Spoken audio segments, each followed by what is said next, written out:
Your attack is a sign of fulfilling the promises. Your attack is a sign that a blessing is near. നിങ്ങളുടെ ആ വിരോധങ്ങൾ, ആ കഷ്ടതകൾ, അവൻ എന്തോ പറയുന്നത്? ദൈവത്തെ സ്നേഹിക്കുന്നവർക്കാ ഇത്. എന്ത് പറയും? ഞാൻ ചിന്തിക്കുന്നേക്കാളും ചോദിക്കുന്നേക്കാളും അപ്പുറമായി ദൈവം തരുന്നതാ. എപ്പോൾ? കഷ്ടങ്ങൾ കൂടുമ്പോൾ. ഇത്രയും അത് കൂടി. I can do anything. വാഗ്ദത്തത്തിൽ നിലനിൽക്കുന്നത് എന്തുവാ?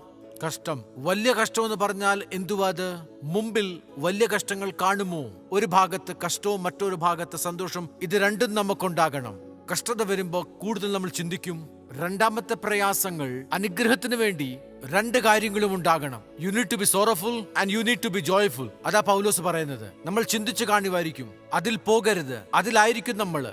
സ്വർഗത്തിൽ നിന്ന് കണ്ണു തുറന്നവർ നോക്കും. നമ്മൾ ആ സ്ഥാനത്തെത്തി യുഗായുഗമായി രോഗമില്ലാതെ, ഭാരമില്ലാതെ, വേദനയില്ലാതെ സന്തോഷത്തോടെ ഇവിടെ ആയിരിക്കും. അതാ ഒരു സന്തോഷം. ഈ രണ്ട് കാര്യവുമുണ്ട്. ഈ കാര്യത്തെക്കുറിച്ച് നമുക്ക് അറിവില്ലെങ്കിൽ കഷ്ടത കൂടെ പോകും. ഇന്ന് ഈ വചനം കേട്ട സകലരും ആ കഷ്ടതയുടെ ആ ഓളത്തിലല്ലായിരിക്കും.